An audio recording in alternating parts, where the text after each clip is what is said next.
The film begins in 1983, deep in a forest in Yogyakarta. A group of people are chanting rituals as they wash a dead body and wrap it in a burial shroud.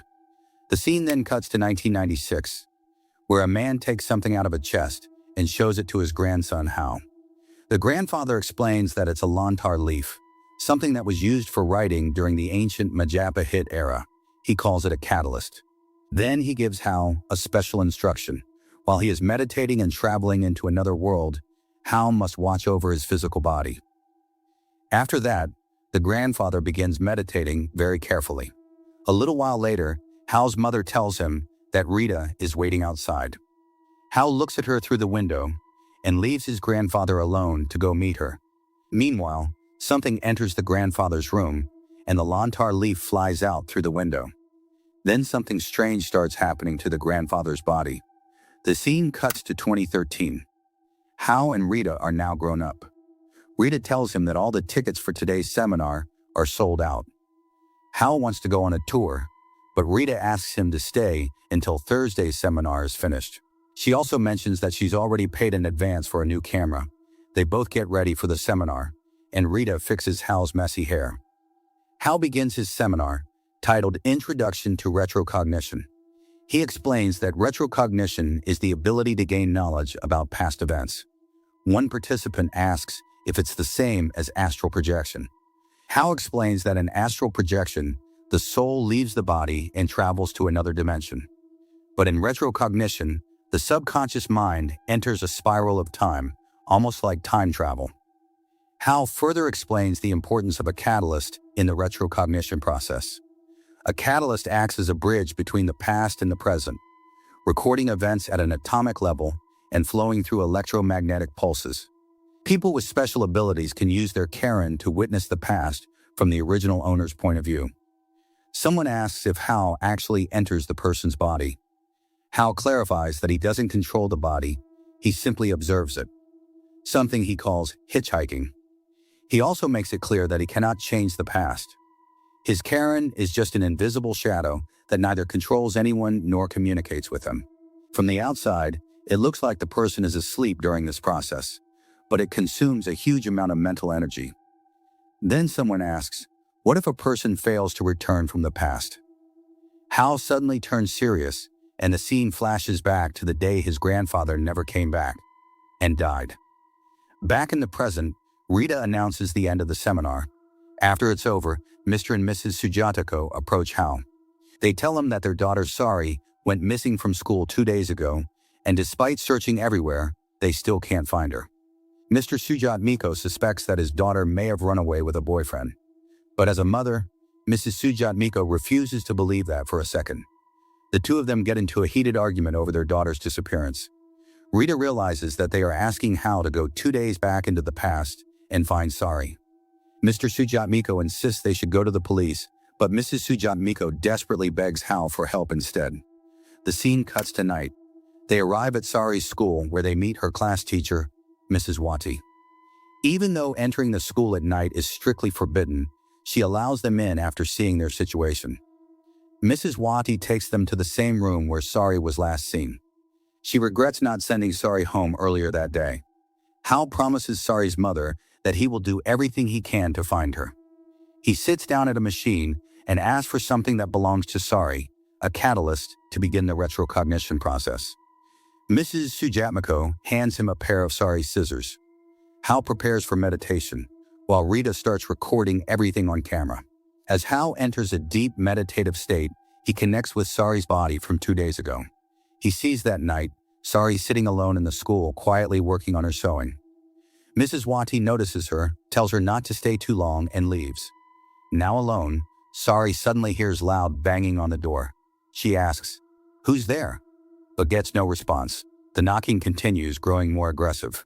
Terrified, she slowly walks toward the door. She opens it, but no one is there. However, as she turns back inside, someone is already standing in the room, unnoticed. Sari sits back down and continues working, unaware of the presence behind her. Suddenly, the lights go out. In the darkness, Sari is shocked to see a dead body, and in panic, a needle pierces her finger. Hal, still in meditation, begins to feel the same fear and pain she experienced. But when Sari looks again, the body is gone. Panicked, she runs out of the room. And then suddenly, something drops right in front of her from above. Sari looks up, but there's nothing there. Suddenly, something lunges at her from the front and starts dragging her away. The evil force pulls Sari into a well, and at that exact moment, Hal snaps back to his senses. Seeing Hal terrified, Rita tries to calm him down. Hal tells her he now knows where Sari is. Hal asks Mrs. Wati for a rope. They head to a part of the school that no one had really explored before. Hal points toward a well hidden behind a tree. Rita says that Sari might have been kidnapped by a Pocong, an Indonesian shroud ghost, because these wandering spirits are drawn to dark, damp places like wells. As soon as they open the lid, they find Sari inside. Hal climbs down into the well to rescue her. He ties a rope around her, and together they pull her back up. Suddenly, a bunch of rats panic Hal, and his glasses fall off. The moment he puts them back on, he sees the Pocong standing right in front of him. Rita throws down the rope, and Hal quickly climbs out of the well. As soon as he's out, Sari's family thanks him over and over again. Rita advises them to take Sari home and perform a flower cleansing ritual to remove the evil presence from her body. After that, they seal the well shut. On their way back, Rita says that Hal's special power is really helping people. She asks him what the Pocong looked like, but Hal is so exhausted that he falls asleep on her shoulder before he can answer. The next day, Hal visits his grandfather's grave and brings his favorite sweet, wajik. He places it there in his memory. Just then, a man with a shovel starts digging nearby and calls out to Hal. Almost as if in a trance, Hal walks toward him. The man shows him a gravestone with Hal's own name on it. Shocked, Hal suddenly falls into the grave. The moment he hits the ground, a burial shroud wraps around his body, and the man begins burying him alive. Hal suddenly wakes up from the nightmare, and his mother lets out a sigh of relief. Rita jokes that Hal is heavier than a gorilla. It was really hard to carry him. His mother warns him not to use his retrocognition power, saying it's dangerous for his health. Hal insists he's just a little tired. Rita reassures his mom that she'll always stay by his side. His mother tells him to eat properly, and they all prepare for dinner. Later, when Hal goes to his room, he notices dirt from a grave scattered on the floor. The next day, Hal tells Rita about the grave dirt and says that the entity that took Sari wasn't an ordinary ghost. Its head wasn't wrapped in a burial shroud. It looked more like a bald skeletal figure. Rita is terrified. She believes that by saving Sari, Hal has now become the next target of that evil force. Meanwhile, Hal spots a strange man and starts following him. The man suddenly slips into a trial room. When Hal peeks underneath, he sees something horrifying, grave soil scattered across the floor. Hal tries to pull back the curtain, but it never seems to end. Instead, it starts transforming into burial shroud fabric. After struggling for a while, he finally manages to move it aside and sees the man in the mirror. But the moment he looks away from the mirror, a terrifying entity suddenly appears right in front of him. Just then, Rita arrives and warns him the evil now needs a new victim, and Hal could be next. On the other hand, Sari is living in constant fear inside her home. She keeps sensing that cursed presence in her room. She tells her mother that the evil spirit is following her. Her mother hugs her, trying to calm her down. But things take a dark turn when her mother starts changing the bandage on Sari's finger. Suddenly, her mother begins speaking in a strange, chilling tone. She says even a small wound can be deadly. She explains that black magic practitioners use injured fingers for rituals, and they won't stop until they cut Sari's finger off. And then, in a horrifying moment, she actually slices off Sari's finger. Sari screams in pain. Hearing her cries, her parents rush in, and as soon as they arrive, everything returns to normal, as if nothing ever happened. After this, Mrs. Sujatmi calls Hal and tells him about Sari's condition. Hal comes to visit them. She explains that ever since Sari returned home, she hasn't been eating or sleeping. Every time she closes her eyes, that same dark shadow, the entity, appears before her. Sari asks Hal if he believes her. Hal says yes, because that same evil force is now haunting him too. He promises her that no matter what, he will put an end to this. Hal then asks why the spirit is targeting her. Sari reveals something even more disturbing. She's not the first. Before her, several students from the same school had mysteriously disappeared. Exhausted and desperate, she begs Hal for help. The next day, they visit Miss Wati, who finally reveals a dark secret. She tells them that before Sari, 2 other students had vanished from the school. The first incident happened right after the school was built, and the second one occurred about 10 years ago. Tragically, both cases remain unsolved to this day. Sari's father loses his temper after hearing this. He lashes out at the school management for hiding something so serious and threatens to expose everything to the police and the media. But Hal calms him down, warning that if this gets out, Sari's privacy and reputation will be at risk. Hal asks for one more chance to resolve the situation. He then questions Miss Wati about who else might know the school's history. She tells him about an old security guard named Saman Hudi, who had been working there since the school was first built and retired a few years ago. Hal decides to meet Saman Hudi, hoping to uncover the truth about the evil force and find a way to stop it. Rita warns Hal that what they're dealing with is far beyond his control, and it's a matter of life and death. But Hal replies that the evil entity won't stop until it destroys both him and Sari, so he can't just sit back and do nothing. Hal and Rita head to the former security guard Mr. Saman Hudi's house. At first, Saman's daughter Rizma says her father is busy. But when Hal insists that someone's life is at stake, Saman finally allows them in. Hal explains everything, how Sari went missing and how he found her inside a well. He also reveals that he personally saw a bald Pocong inside the well. Hearing this, Saman takes a deep breath and says he had once promised never to speak about these things, but now he has no choice. Saman reveals that he used to learn black magic under a powerful shaman named Walisti. Walisti was ruthless. He would take lives without hesitation in his pursuit of power and wealth. It's shown how he used dark rituals to kill multiple people at once. Eventually, the authorities discovered his crimes and sentenced him to death. With no way out, Walisti made a final, desperate pact with dark forces to save himself. He struck a deal with a jinn named Vanaspati. Because of this pact, he became immortal, and after death, he returned as a Pocong. Hal explains that Sari is now living in constant terror of this evil spirit. Feeling sympathy for her family, he asks Mr. Saman Hudi for help, hoping to find a way to end this nightmare. But Rita takes Hal and leaves the place. After they're gone, Saman decides he wants to go help them. However, his daughter Rizma tries to stop him from getting involved in something so dangerous. Saman says he can't just sit back and do nothing, because he knows how many more lives could be lost.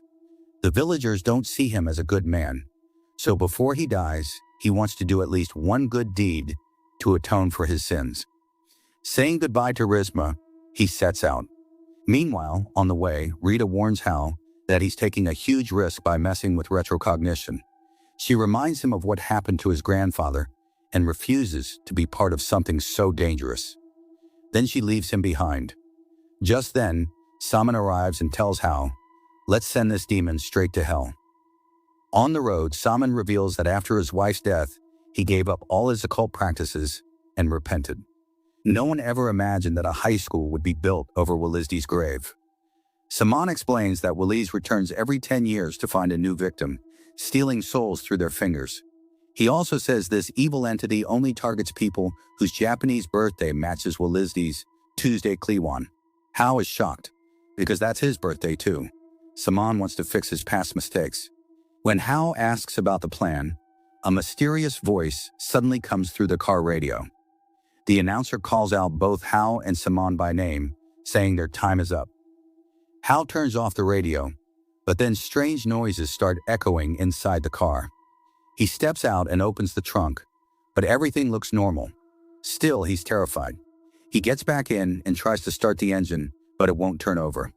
He keeps trying again and again until he's completely exhausted. In the middle of this extreme tension, they hear a chilling chant, and in the rearview mirror, Hal sees the demon. Hal desperately keeps trying to start the car as the creature crawls onto the roof. Finally, the engine roars to life, and they speed off, reaching the school. But the moment Saman opens the trunk, the demon suddenly spits acid straight onto his face. Mr. Saman is brutally injured. Hal starts crying and screams for help. Before taking his last breath, Saman gives Hal a very important clue. Wallisty's grave is behind the banyan tree at the back. Now Hal is all alone. He takes Saman's rings and sets out to find that tree. When he finally reaches the banyan tree, he uses his special power along with Saman's rings to enter the scene of Wallisty's final ritual. At a certain point in the ritual, Wallisty's throat is slit. Then the scene shifts to the same moment shown at the beginning of the movie. Wallisty's body is being bathed and wrapped in a burial shroud. Preparations are made to bury her under the banyan tree. Suddenly, that creature, Pocong, appears and knocks Saman's ring out of Hal's hand, causing him to lose connection with his catalyst. Meanwhile, back at home, Hal's mother is offering prayers when there's a knock on the door. She is shocked to see Rita.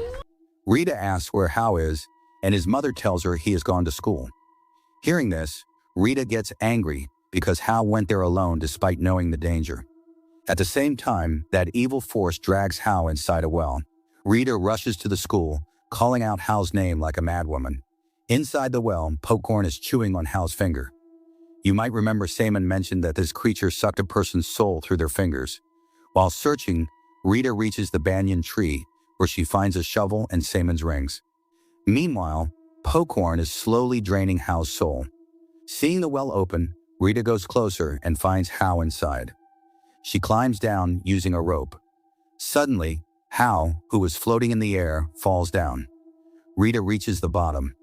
Just before Hal's soul is completely drained, she touches Saman's rings to his hand, bringing him back to his senses. Rita tells Hal to stay calm and explains that the bald creature separated him from his catalyst and dragged him down there. Both of them promise that Mr. Saman's death won't go in vain. They decide to defeat that evil force and start climbing out of the well. Rita climbs up first and tries to pull Hal up with the rope, but below, Pocong is holding on to Hal. Suddenly, Hal slips and falls back down. He struggles to remove the burial cloth wrapped around his legs as the well starts filling with water, rising up to his neck. Out of nowhere, Pocong emerges from the water. At that moment, Rita throws her amulet toward Hal, and somehow, in the end, Hal manages to escape the well. After climbing out of the well, Hal, clearly shaken, reveals something shocking. When Wallisty was buried, one of the knots on his burial shroud was left untied. That instantly triggers Rita's memory. She recalls that all of Pocong's dark powers are actually tied to the knots in that shroud. If they can somehow untie or cut every single knot, the evil spirit will lose its powers forever and disappear. Hal urgently tells Rita to grab a shovel from the car. They reach Wallisty's grave. First, they pour salt around it, forming a protective circle. Hal explains that as long as that circle remains intact, they'll be safe. Then the two of them start digging. After a while, they hit wooden planks, the coffin. They open it and are stunned. The body looks completely fresh, like he died just yesterday. Not a single sign of decay. Hal tries to untie the knots on the shroud, but they're rock hard, like twisted metal wires. No matter how hard he tries, they won't budge. Then Rita spots something near the corpse, the same dagger used to kill him. She lifts the body slightly, and Hal pulls the dagger free. He immediately starts cutting the knots with it. But suddenly, rainwater begins to wash away the salt circle, breaking their protection. And just like that, Pocong enters. Rita rushes to fix the circle, desperately trying to rebuild it. But at the same time, the corpse suddenly sits upright and attacks Hal, dragging him down. Rita screams in panic, digging frantically to pull Hal back out. But out of nowhere, Pocong appears, grabs Rita by the throat, and lifts her into the air, then violently throws her aside. Hal tries to fight back, but fails. Instead, Pocong grabs his hand and starts sucking on his finger again. Desperate, Hal grabs the dagger and launches one final attack. This time, he cuts through all the knots, one by one, until finally, Pocong loses. The evil spirit is defeated. Hal immediately rushes to Rita, calling her name over and over, begging her to wake up. After a tense moment, she regains consciousness. Even in pain, she jokes, asking if he finished off that bald freak. Hao gets emotional, relieved to see her alive. The scene shifts. Everything is finally peaceful. Sari is completely fine now. She says she can sleep peacefully again and has even gone back to school. She thanks Hao and Rita from the bottom of her heart. Sari's father apologizes to Hao for doubting his powers before. He admits that he'll always be grateful to both Hao and Rita. Hao decides to cancel his historical tour plan. This entire incident made him realize that his special ability can actually help people. He believes this is what his grandfather would have wanted, and that he'd be proud of him. Taking a deep breath, Hao says his journey in the mysterious land of Java has only just begun. With this, the story ends here. Subscribe to this channel for more stories like this.